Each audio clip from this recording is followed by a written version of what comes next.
Water, earth, fire, air. Long ago, the four nations lived together in harmony. Then, everything changed when the Fire Nation attacked. Only the Avatar, master of all four elements, could stop them. But when the world needed him most, he vanished. Yeah. We all know how it goes. Just open the packs.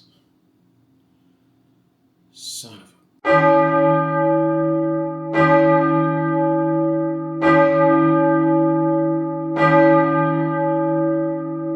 Thawed out of the iceberg, ready to go. We're back. Well, happy release weekend to everybody. Avatar: The Last Airbender finally arrived. Here to go and do another unboxing of the bundle as well as a collector booster for good measure, just to balance everything out. Everything is about balance in the world of Avatar, so we need to make sure that we have a full 10 boosters instead of the odd number 9 that we get out of here. So let's jump into it and let's talk about a few things along the way.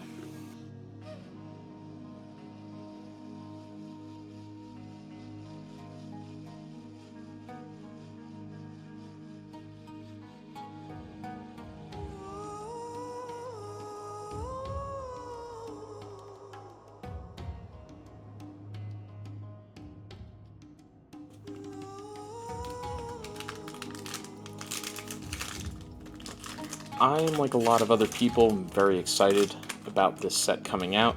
This definitely feels a lot more like classic Magic as opposed to Spider-Man, which just felt off. I had every intention of doing an unboxing video of the bundle that I got for Spider-Man. I got everything all set up for it, and I was telling myself I'm not going to be negative, even though I'm not that big a fan of the set. But at the last minute, I realized I couldn't keep that promise to myself, and I didn't want to be like so many other people online that have just been spending so much time just shitting on the set. It's fine, it's what Wizards wanted to do with everything. I'm not a big fan of the partial art style. I like the card a lot, but this art style is just kind of off to me.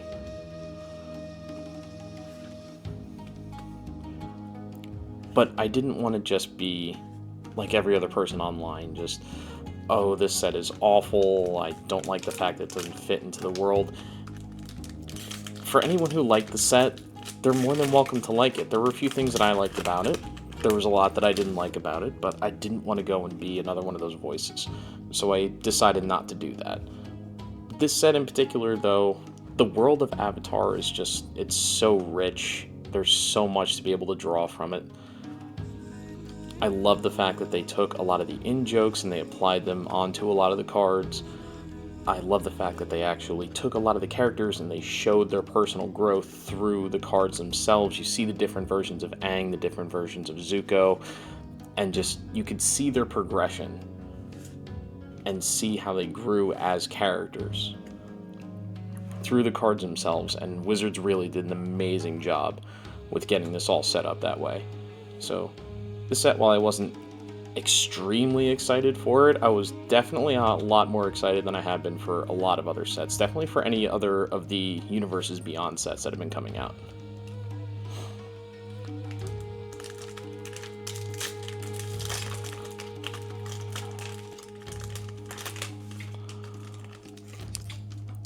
Also, when Spider-Man came out, I was very focused on my trip over to MagicCon Atlanta, which was an amazing experience. It's the first time I've ever been to a MagicCon before. I've been to SCG cons before. I've did a whole video about the last time that I went to an SCG con. Amazing experience, and this was no different. And I went there fully intending on doing a video like I did for SCG con. But there were just a couple of circumstances that kind of came up. I was having trouble sleeping before the event was going on. I couldn't really focus a whole lot at the end of each day, so I wasn't able to do my wrap-ups like I was doing for SCG Con. And I was just so exhausted with everything that by the last day I wasn't really able to record very much. I was so focused on everything that I was going around and doing. And I also realized when I was there, I spent a lot more time getting a lot of my cards signed, which is one of my favorite things to do. I love to be able to go over to the artists and be able to talk to them and show my appreciation for the amazing work that they do.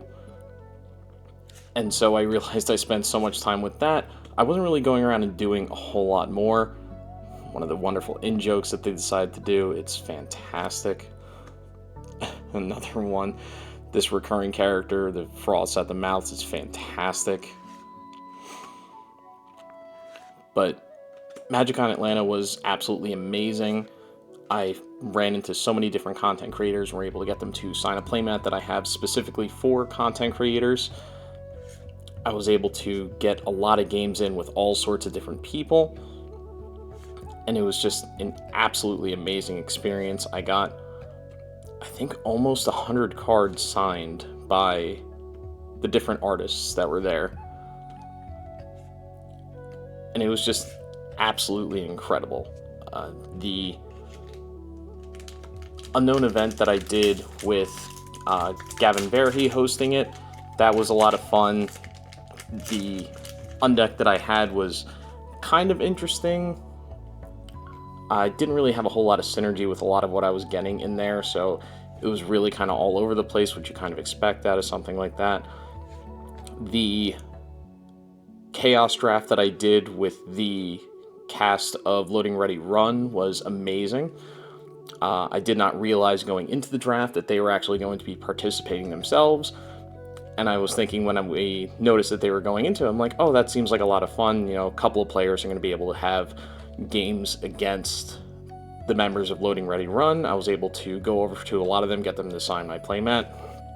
And then I got to my third round pairing, and I get paired up against Ben Wheeler. Thank you for having me. It's great to be here.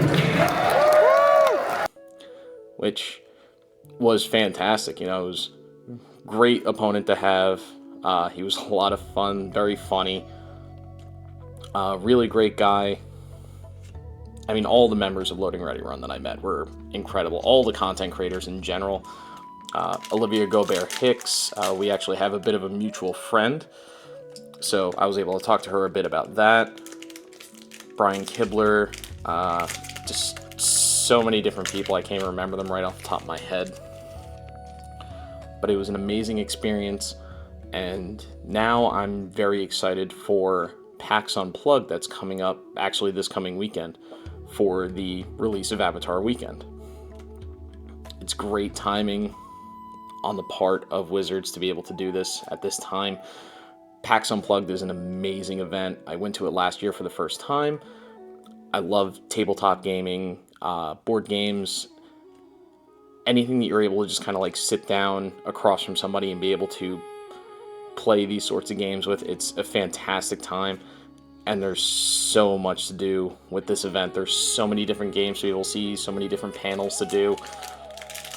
Last year I did a chaos draft and a random commander giveaway.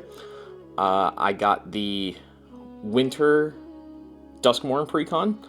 A friend of mine that was participating with me got incredibly lucky and got the Eldrazi Precon, and basically just became the menace at the table. And he absolutely loved playing it so much that he kept it together and did a little bit of upgrading with it too. So he's even more of a monster now, which I can't really say. I have an Eldrazi commander deck myself, so I can't really complain that much about him. But it's an absolutely amazing event. I cannot wait for it. It's going to be so incredible. But for right now, you get to enjoy Avatar. And in just a couple of short months, we get our first set of 2026 with our return to Lorwyn. I was not playing so much with the first Lorwyn. I think that was during the period of time that I was taking a bit of a break from the game. So I was not there for the initial release of Lorwyn. I'm very excited for the new one. It seems like they're seems like they're taking a lot of the mechanics that they've had in the past with different sets and they're tweaking them enough. The evoke cycle for the elementals seems to be really well taken care of. That you have the option to be able to evoke it and get one ability, or you can hard cast it and get both abilities. It's a really great compromise. Very glad to have this. Iroh, definitely one of the best characters from the show. Them bringing back lessons and applying them to many different elements of the show were fantastic. Oh, this was a pack. 2 rares, and then Ozai the Phoenix King is our foil card for the set. That was a hell of a way to finish that all off. Now we'll move on to our collector.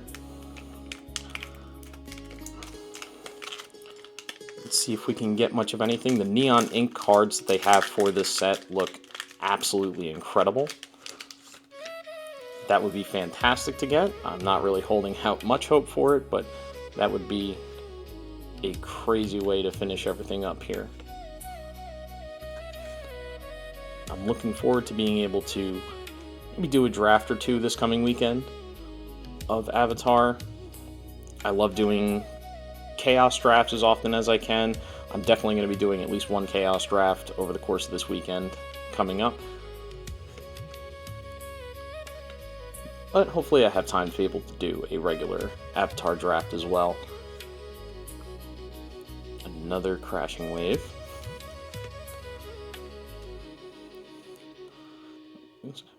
There we go. I don't think I've pulled many Zukos from any of the packs that I've pulled, so I'm glad that I finally have a Zuko at least. I've definitely gotten plenty of Sokkas.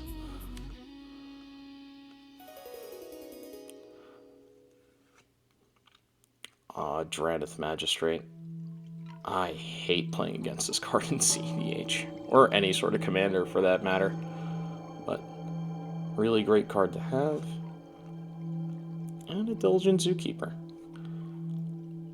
Really neat. I'm glad that they actually put a maximum on it, so you can't just throw this out with a shapeshifter and go completely nuts with it. There we go.